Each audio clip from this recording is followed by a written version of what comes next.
I'm just modulating it with the help of my tongue. I'm splitting it into two parts. Though Kargira doesn't use the throat, it uses the false throat, the false vocal cord. So that takes a little bit of practice to get to. You have to first learn about breathing out directly through your diaphragm, with the help of your diaphragm. So diaphragm assisted breathing, and then once your sustain is good enough, your false throat can produce that the r z sound. So r. You can mention it like that. You can also try pressurizing your throat a little bit.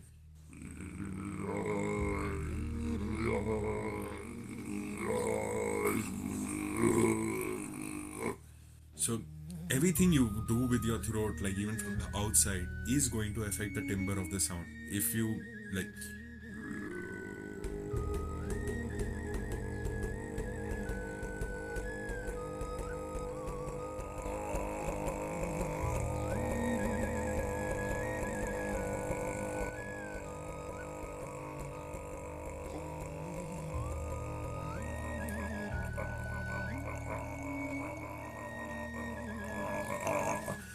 you can use the fry in very different patterns. Externally, internally, you can try different things with your tongue. You can play around with the space in your mouth. You can move your tongue front and back. You can move your tongue up and down. You can close your teeth. You can open your like mouth. You can play around with the output gap.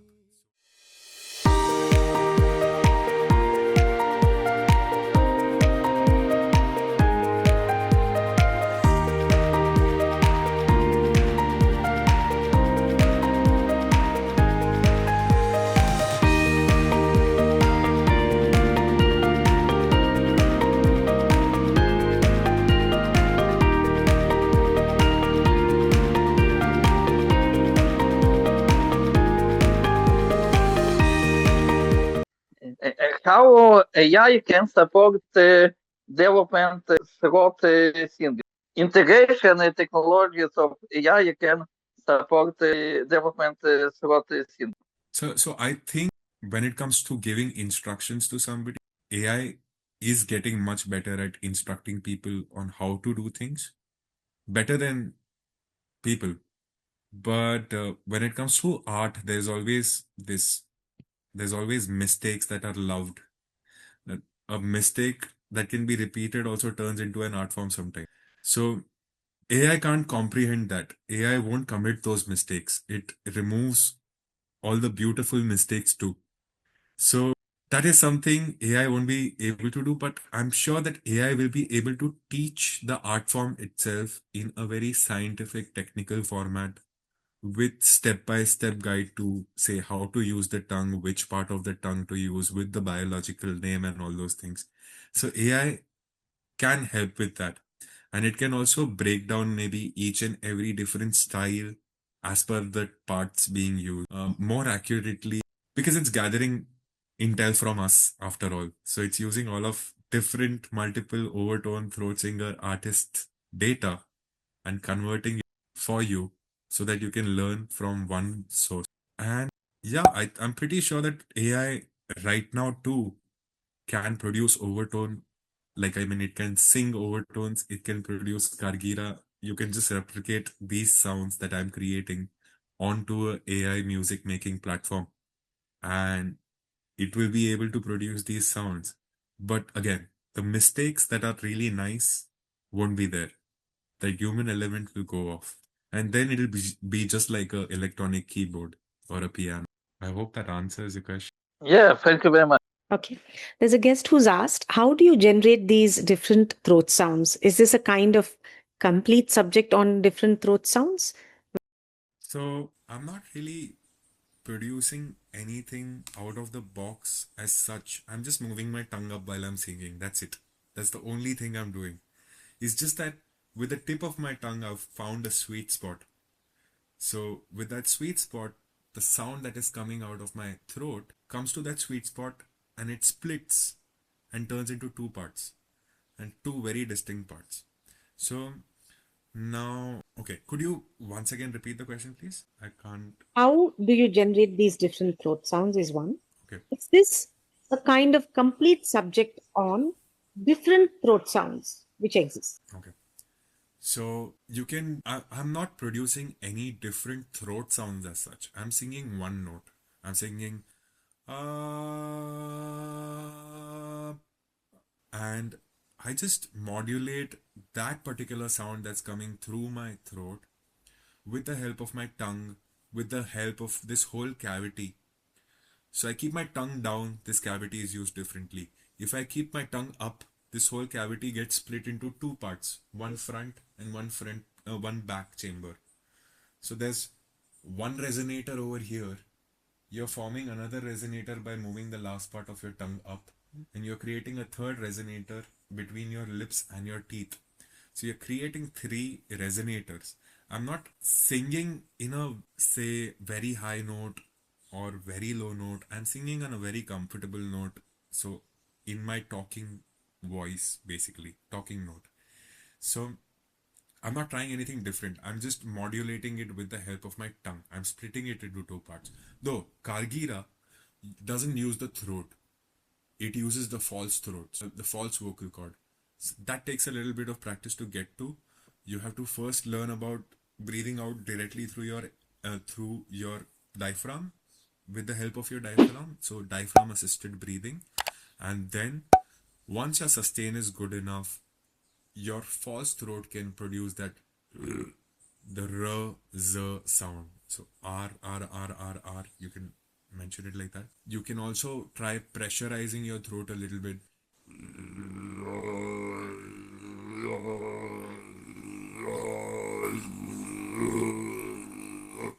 So everything you do with your throat, like even from the outside, is going to affect the timbre of the sound. If you like,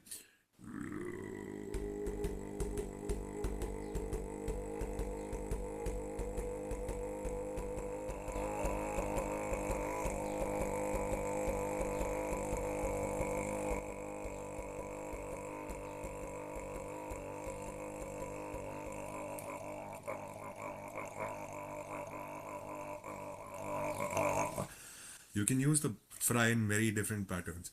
Externally, internally, you can try different things with your tongue. You can play around with the space in your mouth. You can move your tongue front and back. You can move your tongue up and down. You can close your teeth. You can open your like mouth. You can play around with the output gap. So I leave generally 1 centimeter like between my lips, so I can increase that to 2 or 3, and there's a different variation. There's a whole different timbre that comes out basically. Yes, ma'am. So, how did you get into this? That's okay.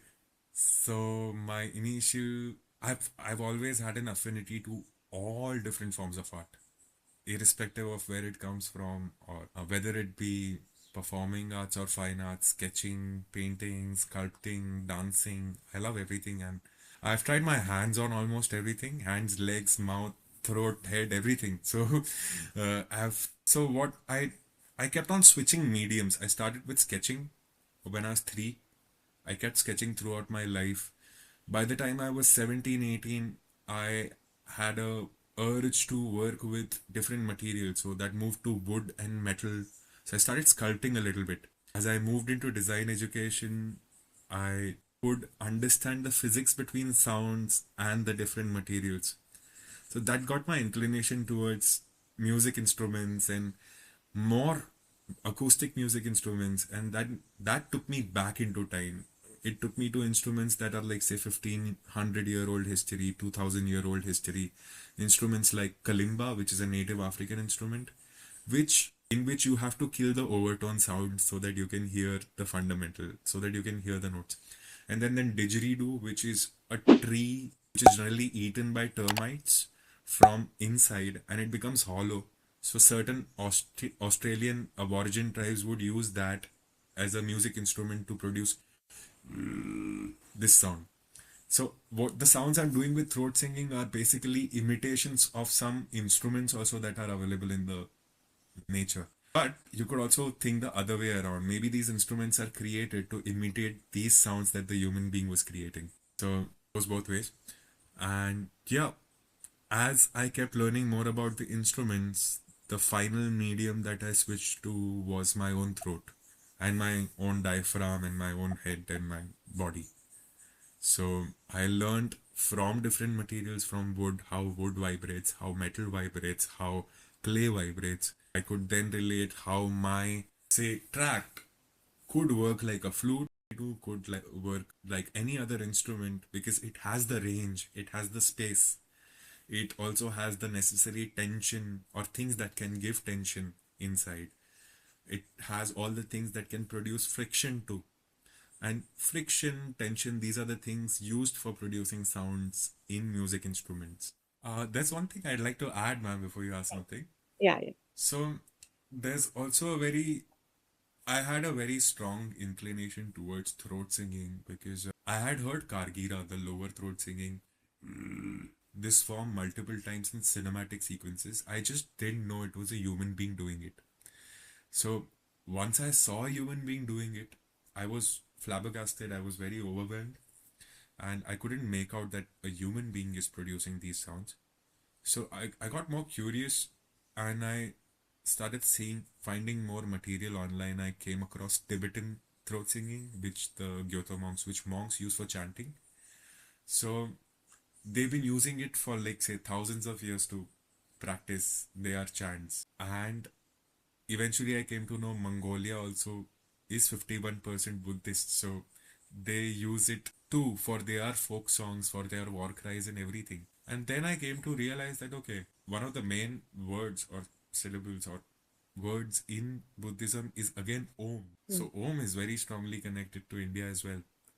And that got me very curious. Okay, when I was a kid, every say Baba that would come into my house, some super renowned people also told me that when you sing Om, the O part should come from your stomach and then diaphragm, and the Ma part, the ending, is supposed to end at your head. Mm. So your head voice. So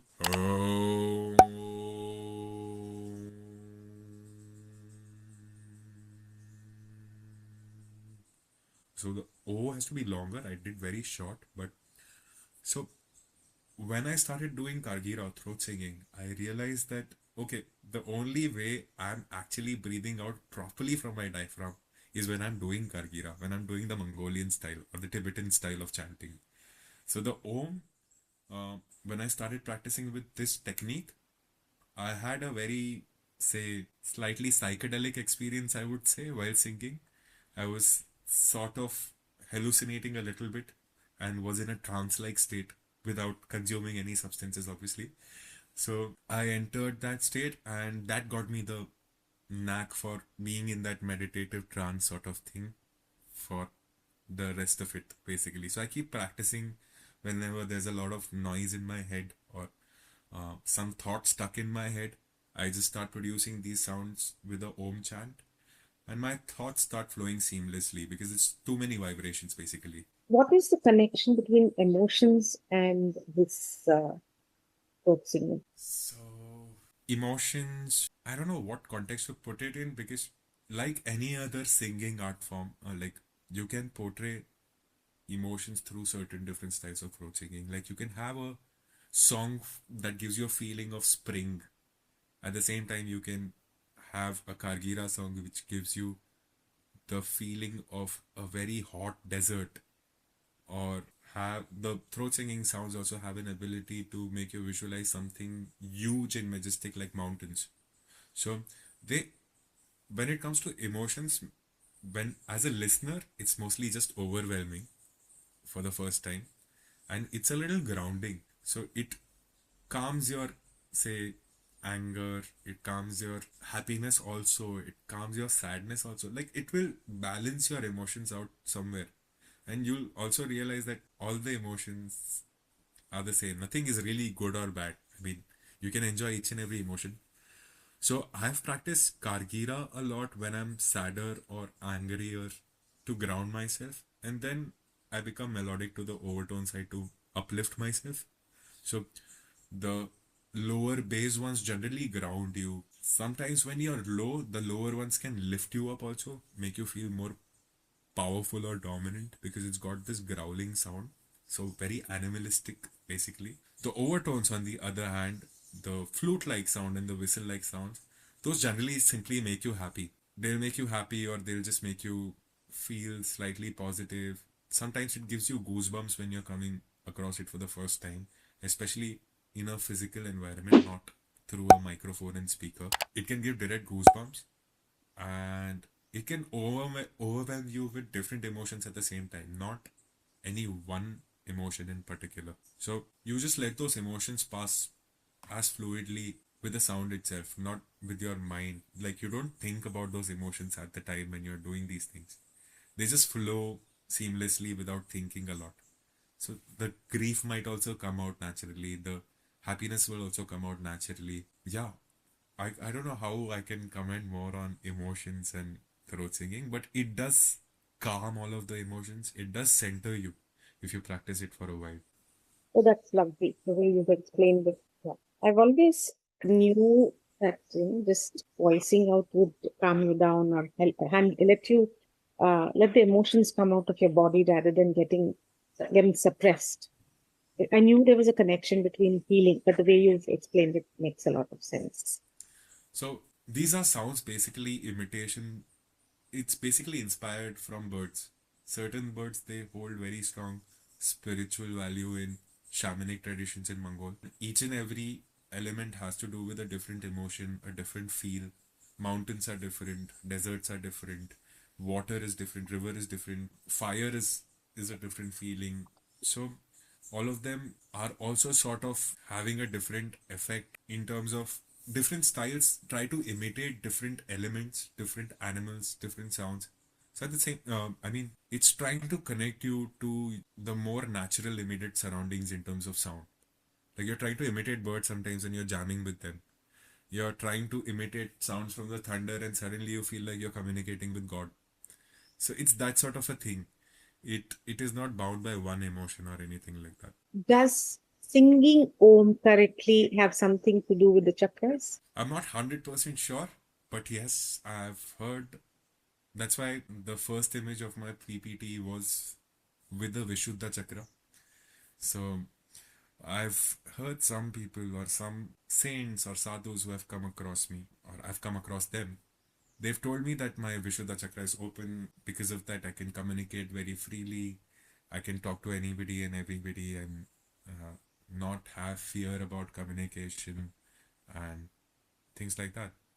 And they actually told me that I've probably mastered that chakra, or that got that chakra activated because of trying to do these forms of singing. So there's definitely a certain amount of strain that comes into opening the Vishuddha chakra if it's open for me.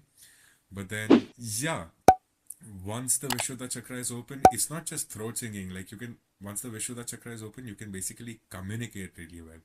Doesn't necessarily mean that you can do throat singing. You might or might not be able to do throat singing in spite of having your Vishuddha chakra open. But yeah, Vishuddha chakra can be opened with the help of different forms of throat singing, because ultimately it helps you communicate better. Any singing form helps you communicate better. Any storytelling helps you communicate better. Storytelling, talking, singing in a nice, sustained manner, continuous manner can open your Vishuddha chakra very effectively. So repeated chantings will also help your Vishuddha chakra. This again, Hetria is asking, this is an off question. Can music also lead to mukti? Yeah, that's why so many musicians are, I mean, that's what they're trying to seek, right? Most of the musicians, most come across, even though they don't believe in a God, they are trying to seek or feel divine presence while being in their zone, their comfortable zone. It could be singing, it could be dance, it could be just painting, sketching, or any art form. They're trying to get closer to the source that is bringing in all these thoughts in their mind or their heart. So they're trying to get closer to that source that's bringing all these feelings, all these emotions, and trying to connect with it. So yeah, I think moksha or mukti can be attained through any art, any form of art, not just music. And if you put dhyan into anything, any art, whether it be, and everything is an art, right? Doing a business is an art, bargaining with somebody is an art, anything, everything is an art. So you will reach your moksha in a good way or a bad way while doing your art. Okay. There is a question. When the voice breaks on reaching adolescence, is that also related to twitching? When you're growing up, this time between say 14 to 17, 18, your voice, especially for guys, the voice starts cracking up many a times. So your overtones are definitely changing, your undertones are also continuously changing during that period. Your fundamental sound, the composition, like the composite of all the sound that you're producing, completely changes. So what changes is you're talking in the same note when you're 13 years old, same relative note. When you're 18 also, you're talking with the same relative note.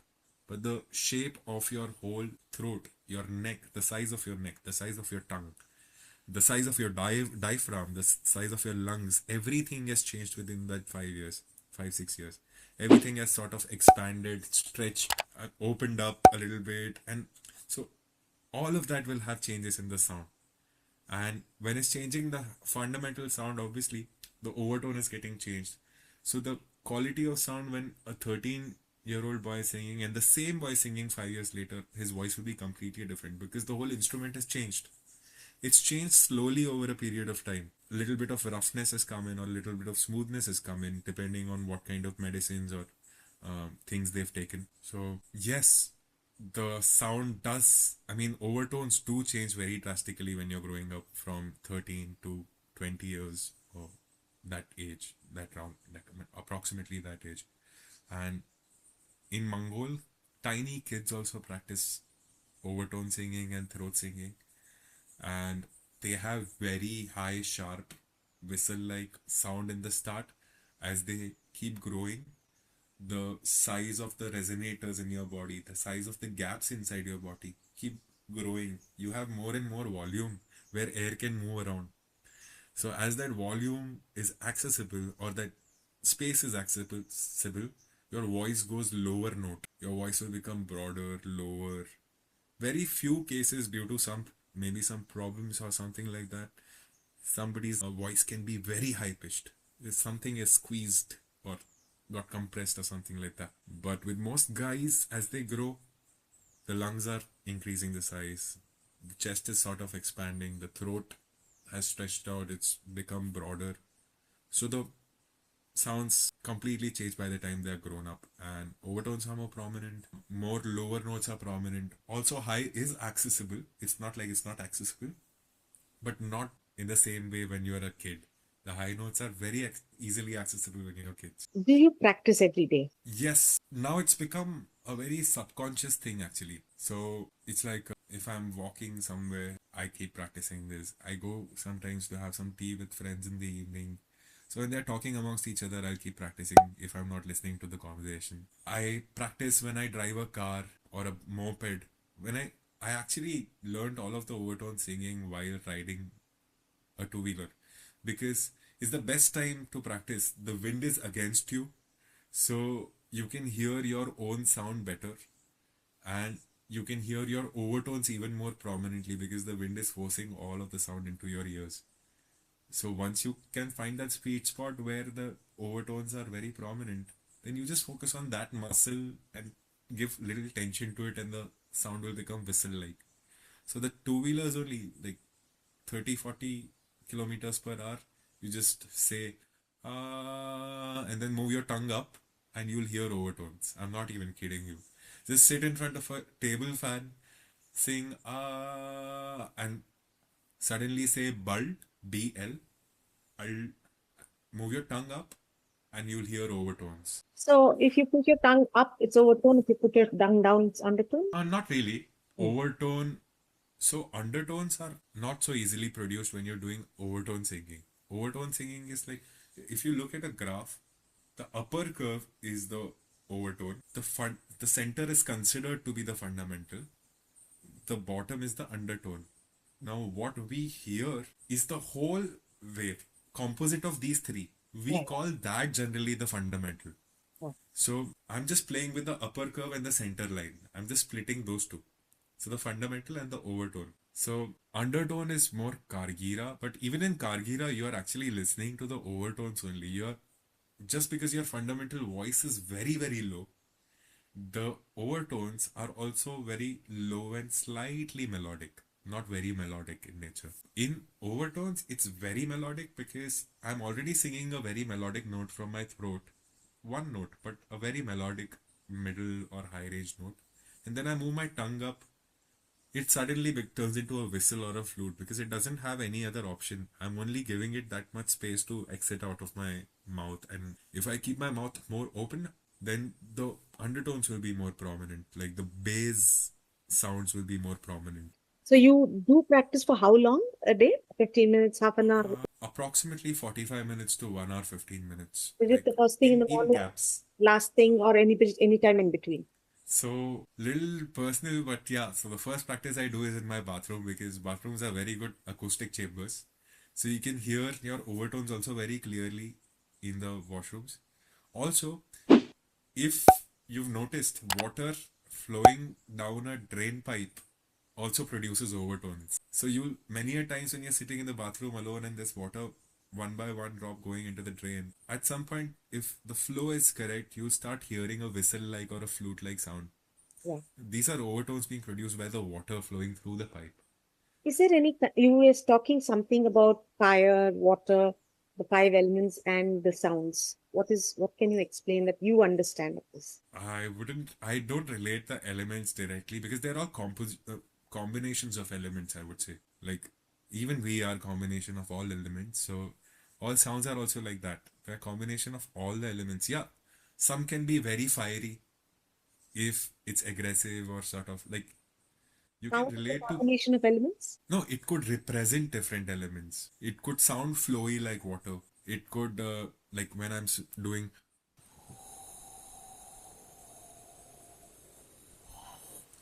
that's like wind, right? Air or wind. When I'm doing,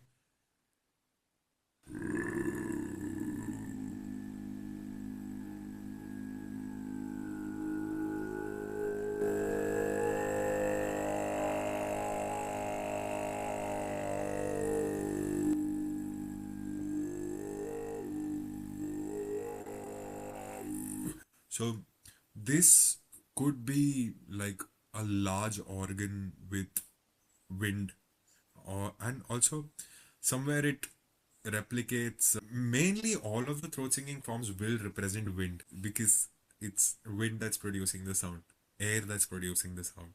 So they are all directly connected to the wind element. Now, the texture you give to it can replicate water, like overtones replicate watery sounds also many a times. Some whistle sounds are also very close to water sometimes. I can't precisely imitate water, but a flowy composition would give feel of a water. So how you use the sound and compose a set could relate to an element, not the sound directly.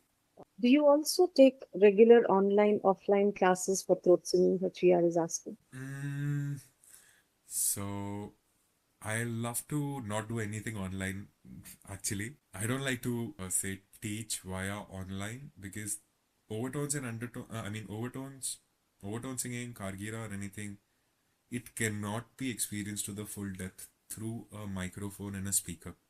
Like it loses its feel when it passes through an electronic medium somewhat is what I feel.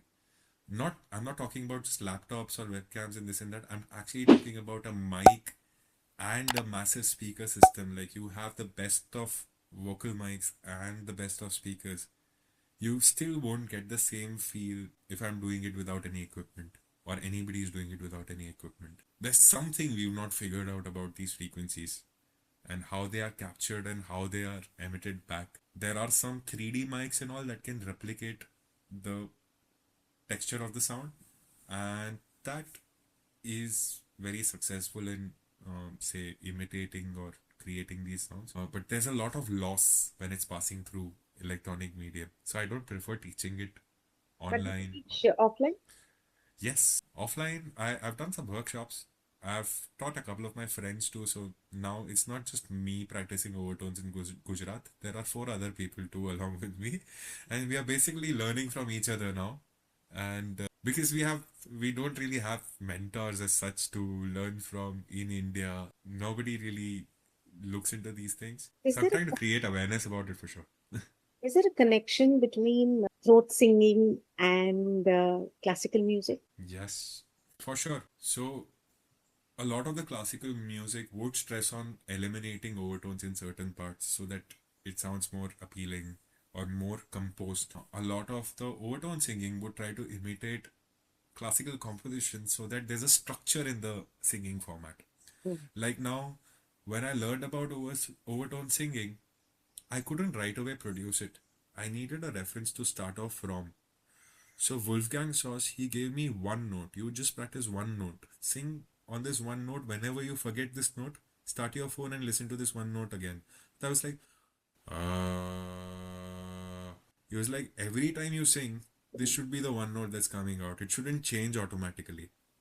So you have to. So I Practice. was trying that one drone sound, and then suddenly, when he gave me a trick to modulate it, it changed instantly. So again, could you please repeat the question once again? I'll try to What elaborate is it. the connection between throat singing and classical music?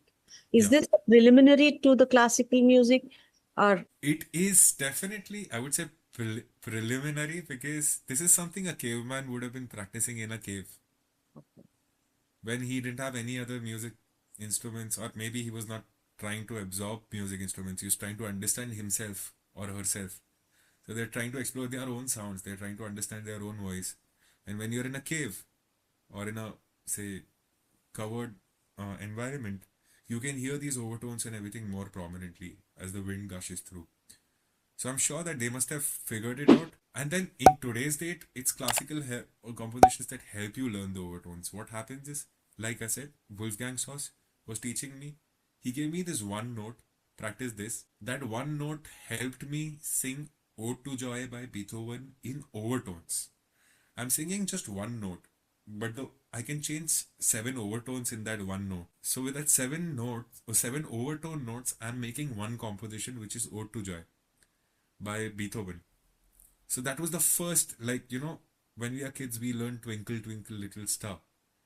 This was like Twinkle, Twinkle, Little Star of overtone throat singing for me, or to Joy, the fundamental note he gave. So you have to start off somewhere, and classical helps you get on that path sometimes. I also fall out a lot from classical music. I'm not heavily trained in classical music. I understand physical materials more. So the vice versa is also, it works basically. can we shape our vocal texture and tone if we can have a better control over our overtones? Oh, yes. I forget the exact diction. I think diction. So your diction becomes better. You're able to, a lot of times, there are these, when I'm speaking, I generally have this habit of, my S's basically get extended a lot. So that affects the speech, right? Overall. When you look at it, say, when you're looking at somebody who's a commentator, if they are doing that, it gets slightly irritating. So they control it. They train themselves to not have that. Similarly, singers many a times subconsciously or unconsciously also, many times consciously, they control their overtones to a certain level. They try to cancel it out or shape it in a certain way that their whole fundamental sounds really good, and it doesn't sound very sharp somewhere. Like if it's very sharp, then they'll try to kill the overtones because those are higher notes, right? They are very sharp, so they try to suppress those, and then their fundamental is more bassier, softer. So yeah, you can definitely modulate how you're singing. I'm not a very good singer. I can't change notes in singing like I can change notes in overtone. I can change, but there's a break. So overtone is sort of helping me learn all of that in a different way. But yeah, any musician who's practiced for a long time, once they pick up overtones as a practice, or any singer who's been practicing for a long time, once they are able to listen to their own overtones, even when they are singing in their traditional classical format, they'll notice each and every overtone here and there. They'll notice overtones in each and every guitar. Anybody's playing a guitar in front of them, they'll notice the overtones. And they'll compose accordingly. They'll cut off some extra sounds. I think all the questions are done. Thank you so much, Trishant. This was a glimpse of you.